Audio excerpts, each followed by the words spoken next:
Good morning. I hope कि आप लोग एंजॉय कर रहे हैं ऑर्गेनॉन ऑफ मेडिसिन के इस स्टडी को। कल जैसा कि हम लोग 59, 60 और 59% हमने पढ़ा था, उसके एक दिन पहले कल 59 और 60 और 61 को पढ़ा था और स्पेशल फोकस किया था 61 के फुटनोट पे, जिसमें कि ब्रुसाउज मेथड ऑफ ट्रीटमेंट की बात किया गया था। आई होप कि आप लोगों को समझ में आया होगा।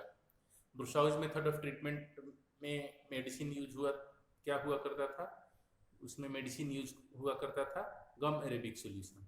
ट्रीटमेंट क्या होता था? हंगर डाइट होता था, ब्लड ब्लीडिंग होता था, वेनिसेक्शन होता था, स्ट्रेटनिंग होता था, और उसके through patient gradually gradually gradually gradually weak होते जाता था। एंड एक समय आता था कि पेशेंट रिएक्ट करने की सिचुएशन में नहीं रहता था, और उसके बाद लोग समझते थे कि ठीक हो रहा है, और फाइनली पेशेंट डिक्लाइन कर जाता था। सो सो ब्रुसाउज मेथड ऑफ ट्रीटमेंट जो है, ब्रुसाउज मेथड ऑफ ट्रीटमेंट जो है वो आप लोगों को पूछा जा सकता है शॉर्ट नोट में। ठीक है, ब्रुसाउज मेथड ऑफ ट्रीटमेंट के बारे में, ब्रुसाउज मेथड ऑफ ट्रीटमेंट के बारे में डॉक्टर हैनीमैन बोलते हैं कि ब्रुसाउज ने इतना ब्लड लेटिंग किया, इतना खून गिराया ट्रीटमेंट के नाम पे, जितना कि नेपोलियन के बैटल फील्ड्स में नहीं गिरा होगा। ये चीज 61 के फुटनोट में लिखा हुआ है। ठीक है, सो ये चीज अपने को पूछ सकता है, एमसीक्यूज के रूप में पूछ सकता है स्टेट पीएससी ने। सो ये ध्यान में रहना चाहिए, ये 62 के फुटनोट में लिखा हुआ है। इसको हैनीमैन ने ब्लड थर्स्टी पर्सियन फिजिशियन कहा था। और ब्रुसाउस जो थे वो ट्रीटमेंट में क्या मेडिसिन यूज करते थे? तो गम एरेबिक सॉल्यूशन यूज किया करते थे। सो एफोरिज्म 60 जो था basically bad effects of antipathy के बारे में था, कि उसको कैसे एंटीडोट किया जा रहा है। ऑब्वियसली इवर इंक्रीजिंग डोज से उसको एंटीडोट किया जा रहा था। और उसके बाद 61 जो है, एफोरिज्म 61 जो है, वहाँ पे ऑप्शन दिखाया गया कि हमने जो जो देखा उसमें होम्योपैथी ही एकमात्र ऑप्शन दिख रहा है। क्यों? क्योंकि जो एंटीपैथी है उसमें पहले एग्रावेशन हो रहा है, फर्स्ट एम्बुलेशन हो रहा है, एंड उसके बाद बिना किसी एक्सेप्शन के एग्रावेशन हो रहा है। तो इसलिए हम लोग एंटीपैथी को स्पेशली क्रॉनिक डिजीजेज में यूज नहीं कर सकते हैं। सो ये हुआ हम लोगों का एफोरिज्म 60 और 61 का बात। इसके बाद हम लोग आते हैं एफोरिज्म 62 में। ध्यान रहे, एफोरिज्म 61 स्पेशली इसका फुटनोट पीएससी के लिए काफी इंपॉर्टेंट है। सो इसमें ब्रुसाउज मेथड ऑफ ट्रीटमेंट पे आप लोग फोकस करके रखिएगा, ये मिस नहीं हो। यहाँ पे ही हैनीमैन ने लिखा है कि नेपोलियन के बैटल फील्ड्स में, नेपोलियन युद्ध के मैदान में जितना खून उसके सेना ने नहीं बहाया था, उससे ज्यादा ये फिजिशियंस ट्रीटमेंट के नाम पे बहा दिए थे। ठीक है, सो ये आपको एकदम क्लियर होना चाहिए।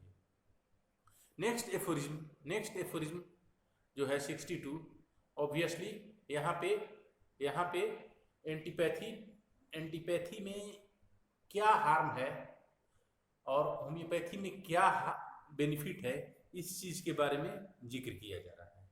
ऑब्वियसली एंटीपैथी में हार्म क्या है? इंड रिजल्ट क्या होता है एंटीपैथी में इनवेरिएबली इंड रिजल्ट जो है उसमें एग्रावेशन ही होता है, पेशेंट सकम कर जाता है। So this is the harmful effect of antipathy. And what is the benefits of homeopathy? अगर आप होम्योपैथिक हीलिंग आर्ट को ढंग से इस्तेमाल कर रहे हैं तो इसमें ऑलवेज क्योर होगा। ठीक है, यही चीज एफोरिज्म 62 में बोला जा रहा है। तो aphorism 62 deals with what confirms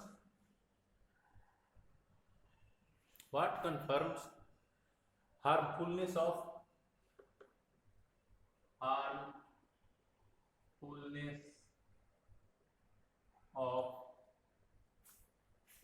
antipathy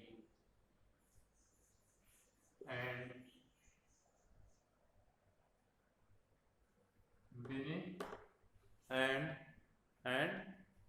benefits of homeopathy. क्या चीज है जो कि ये दोनों चीज को कंफर्म करता है? ऑब्वियसली क्या है? वो है आपका रिजल्ट। वो है आपका रिजल्ट। कैसा रिजल्ट? तो एंटीपैथी में इन result invariably without any exception aggravation नहीं होता है, क्योंकि एंटीपैथी में फर्स्ट सिम्टम्स थोड़ा डाउन जाएंगे और जब वाइटल फोर्स अपना नॉर्मल एक्शन दिखाएगा तो वो एग्रावेट होना ही होना है। और उसको मिनिमाइज करने के लिए जो एफोरिज्म 60 में मेथड बताया गया था कि डोज को ग्रेजुअली बढ़ाना, तो वो कब तक बढ़ाइएगा, कितना बढ़ाइएगा? एक पॉइंट आएगा जहां की ये डोज लिथल डोज हो जाएगा और वहां पे आपको मतलब या तो डोज हटाना पड़ेगा, और डोज हटाइएगा तो एग्रावेशन होना ही। सो एंटीपैथी में क्रॉनिक डिजीजेज में पर्सिस्टेंट डिजीजेज में आप बेनिफिट का कोई क्वेश्चन ही नहीं है, उसमें उसका रिजल्ट बिना किसी एक्सेप्शन के निगेटिव ही होना है। जहां तक होम्योपैथी का सवाल है, हम लोग देख चुके हैं कि यहाँ पे मार्क्ड एम्यूलेशन होता है। क्यों यहाँ पे मार्क्ड एम्यूलेशन होता है? जस्ट हम लोग एक रीडिंग देते हैं एफोरिज्म 62 का। यहाँ पे बोला जा रहा है, but on what this pernicious result of palliative antipathic treatment and efficacy of the reverse, माने homeopathy, efficacy of the reverse, the homeopathic treatment depends, is explained by the following facts deduced from manifold observations which no one before me perceived, though they are very palpable and so very evident and are of such infinite importance to the healing art. So aphorism 62 में हम लोगों को I think ये कोई confusion नहीं है। Next हम लोग एफोरिज्म 63 को पढ़ते हैं। एफोरिज्म 63 हम लोगों के एग्जाम्स में भी शॉर्ट नोट पूछा जाता रहा है और स्टेट पीएससी के लिए भी इम्पोर्टेंट है। एफोरिज्म 63 में क्या लिखा है? Primary action and secondary action definition. So बहुत सारे स्टेट पीएससी में ये पूछा गया है कि प्राइमरी एक्शन कहाँ लिखा है, सेकेंडरी एक्शन कहाँ लिखा है, वो चॉइस देंगे एफोरिज्म 62, 63, 64 लाइक दिस। वहाँ आपको पता होना चाहिए कि एफोरिज्म 63 में है, यहाँ पे कोई डाउट नहीं होना चाहिए, एफोरिज्म 63 में है। ध्यान देने वाली बात है कि अगर आप प्राइमरी एक्शन का कुछ और भी नाम दिया गया है, अगर आप एफोरिज्म 112 में जा रहे हैं तो वहां पे प्राइमरी एक्शन को प्रॉपर एक्शन बोला जा रहा है। ठीक है। So aphorism 63 primary action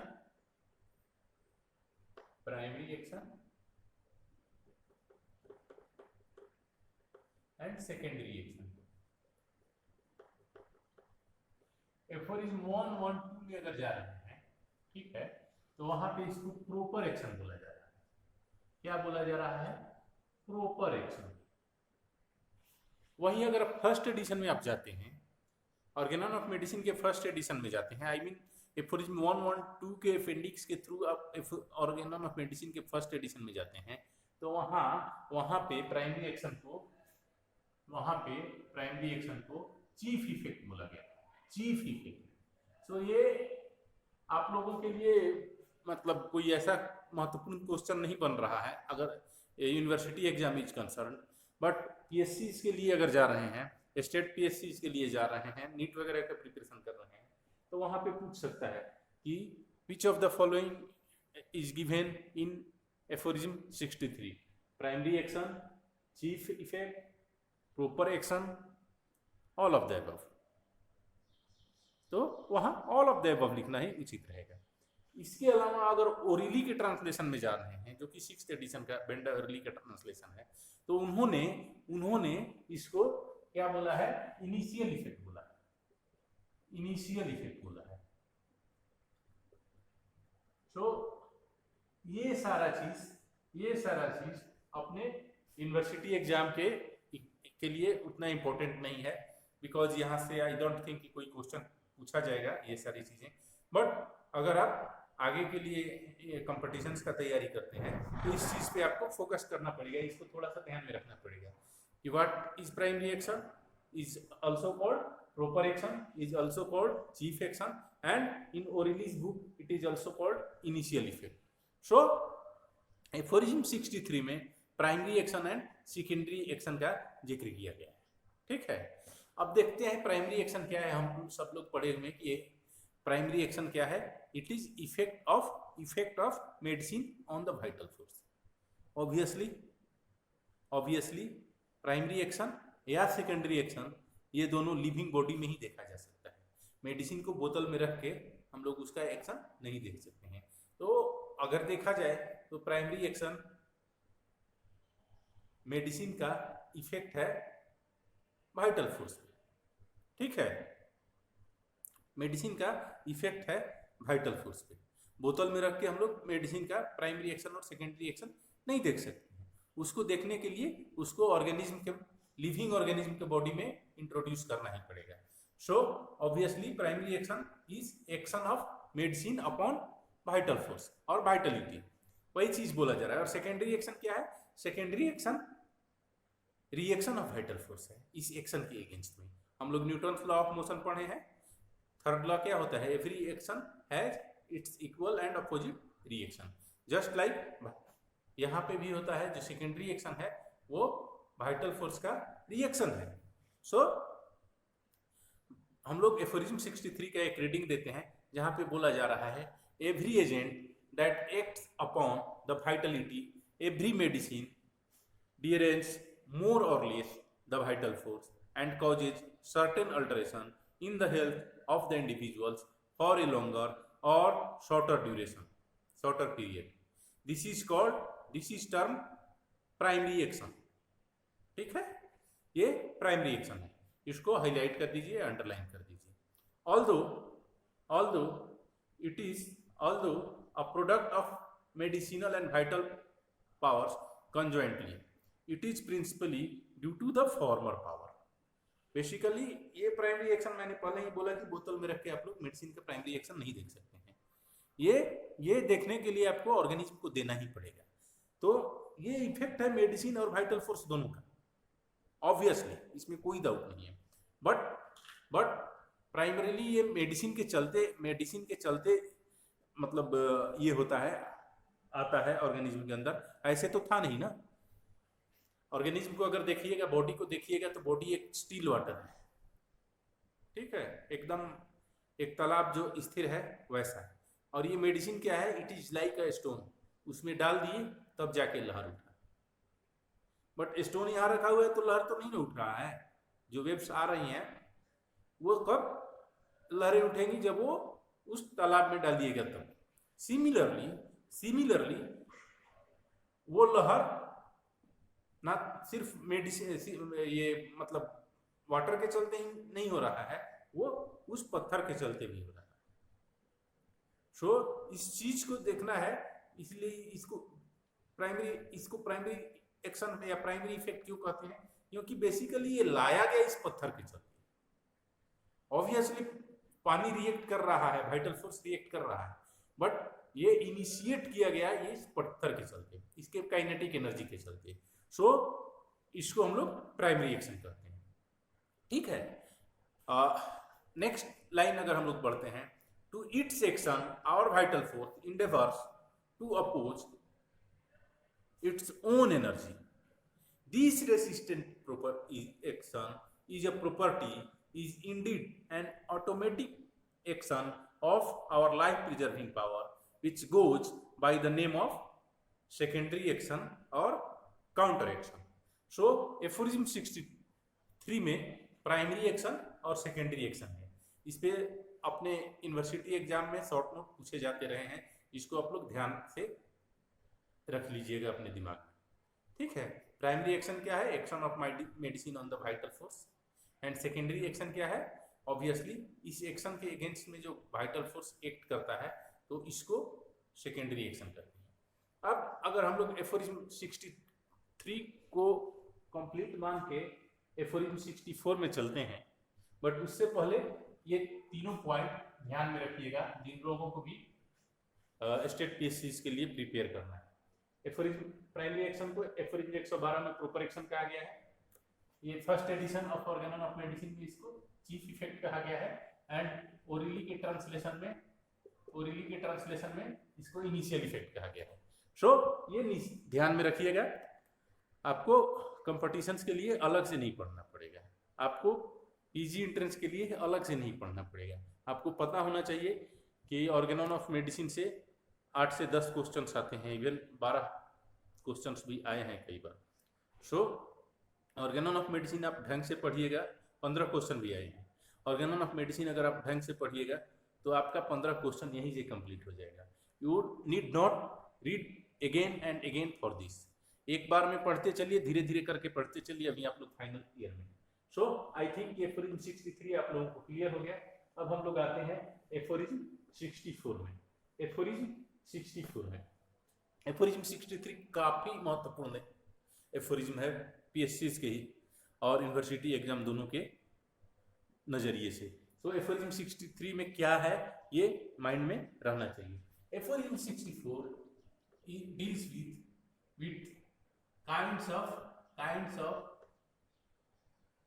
secondary action. Secondary action के क्या तरीके हैं, क्या डिफरेंट तरीके हैं, इस चीज से एफोरिज्म 63 डील करता है, ठीक है। तो क्या तरीके हैं ये देखना पड़ेगा। सेकेंडरी एक्शन के जो भी तरीके हैं उससे एफोरिज्म 63 डील करता है, सॉरी एफोरिज्म 64 डील करता है। बेसिकली इसके दो तरह के तरीके हो सकते हैं, एक जिसको हम लोग काउंटर एक्शन बोलते हैं, और दूसरा जिसको हम लोग क्यूरेटिव एक्शन बोलते हैं। एफोरिज्म 63 को ध्यान से पढ़िएगा, 64 को ध्यान से पढ़िएगा। तो यहाँ पे बात किया जा रहा है प्रूविंग का, डायरेक्ट प्रूविंग का। कैसे? यहाँ पे बोला रहा है during the primary action of the artificial morphic agents under bracket medicine on our healthy body. तो हेल्दी बॉडी पे अगर प्राइम मेडिसिन दे रहे हैं तो क्या होगा? हेल्दी बॉडी में अगर आप मेडिसिन दे रहे हैं तो क्या होगा? यही तो ड्रग प्रूविंग है। ड्रग प्रूविंग क्या है? हेल्दी ह्यूमन ऑर्गेनिज्म के different age, different sex, different constitution के हेल्दी ह्यूमन ऑर्गेनिज्म को मेडिसिन देने के बाद इसके इफेक्ट्स को जो नोट किया जाता है, this is called drug proving. So ध्यान देने वाला बात है कि एफोरिज्म 64 डील कर रहा है हेल्दी ह्यूमन बॉडी पे मेडिसिन के इफेक्ट के बारे में। यहाँ दो तरह के इफेक्ट हो सकते हैं, नंबर 1 जिसको कि हम लोग बोलते हैं काउंटर एक्शन। ये कहाँ पर उपलब्ध होगा? ये वहां पे उपलब्ध होगा जहां पे कि एग्जैक्टली अपोजिट रिएक्शन पॉसिबल हो। जैसे किसी को डायरिया हो रहा है तो डायरिया के एग्जैक्टली अपोजिट क्या होगा? कॉन्स्टिपेशन है। किसी को काफी खुशी हो रहा है तो उसका क्या है? अपोजिट दुख। सो ये जो फर्स्ट वाला है काउंटर एक्शन, ये वहां पे उपलब्ध होगा, वहां पे मिलेगा देखने के लिए जहां पे कि एग्जैक्टली अपोजिट एक्शन अवेलेबल है। दूसरा है सेकेंडरी क्यूरेटिव एक्शन। ये कहां पे मिलेगा? तो ये वहां पे मिलेगा जहां पे एग्जैक्टली अपोजिट एक्शन अवेलेबल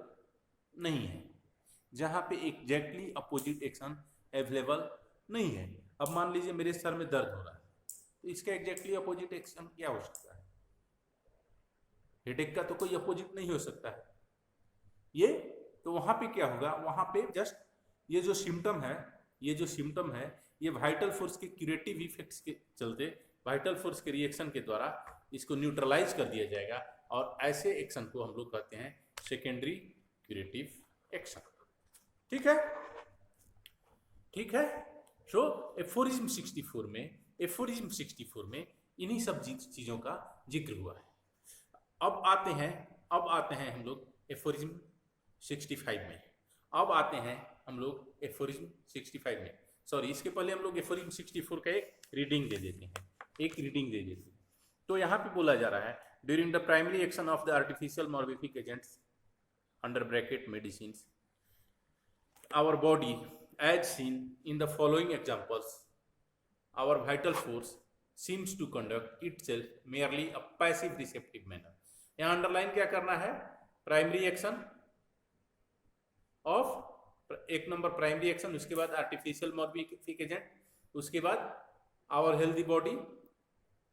ठीक है, ये हेल्दी बॉडी ये करना है, ये भाई ध्यान देना है, ये ड्रग प्रूविंग का बात किया जा रहा है, क्योंकि हेल्दी बॉडी पे एक्शन का बात किया जा रहा है, इसका मतलब ड्रग प्रूविंग का बात किया जा रहा है। Following in the following examples, our vital force seems to conduct itself merely a passive manner, जो आगे हम लोग डिस्कस कर चुके हैं। सो यहाँ पे आगे हम लोग पढ़ते हैं, and appears so to say compelled to permit the impressions of the artificial power acting from without to take place in it, and thereby alter its state of health, in then, however, appears to rouse itself again as it were, and to develop a, क्या बोले थे, counter action, the exact opposite condition of health, counter action comma secondary action of this effect under bracket primary action produced upon it, if there be such an opposite, and there and that in as a great degree as was the effect primary action of the artificial morbific or medicinal agent on it, and proportionate to its own energy। ए में क्या बोले थे, opposite available है तो opposite होगा, B बोल रहे हैं, और be if there be not in nature a state exactly the opposite of primary action, it appears to endeavor to indifferentiate itself, that is to make its superior power available in the extinction of the change wrought in it from without under bracket by the medicine, in the place of which it substitutes its normal state, जिसको secondary action comma curative action बोला गया है। तो ये दो तरह का reaction हो सकता है, ये दो तरह का रिएक्शन हो सकता है। एग्जैक्टली अपोजिट स्टेट अगर अवेलेबल है तो वहां पे एग्जैक्टली अपोजिट स्टेट ही डेवलप होगा, बट अगर अवेलेबल नहीं है एग्जैक्टली अपोजिट स्टेट, तो वहां पे क्या होगा, वहां पे अपने को वाइटल फोर्स क्यूरेटिव एक्शन में, सेकेंडरी एक्शन में क्या करेगा, ऐसे इंडिफरेंशिएट करेगा कि वो जो सीकनेस है वो हेल्थ में तब्दील हो जाएगी। सो एफोरिज्म 64 क्लियर हो गया। नेक्स्ट हम लोग आते हैं एफोरिज्म 65 में। एफोरिज्म 65 में सेकेंडरी काउंटर एक्शन का एग्जाम्पल्स दिया गया है, डिफरेंट एग्जाम्पल्स के थ्रू एक्सप्लेन किया गया है। एफोरिज्म 65 में सेकेंडरी काउंटर एक्शन का, एफोरिज्म 65 में सेकेंडरी काउंटर एक्शन का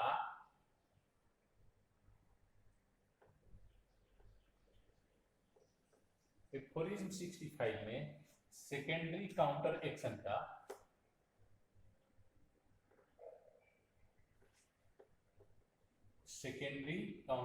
का एग्जाम्पल्स है। इसको आप लोग रीड कीजिएगा, हम लोग नेक्स्ट क्लास में इसके बारे में फिर डिस्कस करेंगे। ध्यान रहे एफोरिज्म 63 में primary action and secondary action है, इस पे शॉर्ट नोट पूछा जाएगा यूनिवर्सिटी में एग्जाम में, और इसके डिफरेंट नाम्स है, proper action, initial action, chief effects, ये अपने को पता होना चाहिए। आप लोग इसको पढ़िए, समझिए, अगर कोई कंफ्यूजन है, कोई क्वेश्चन है तो पूछिएगा। Thank you.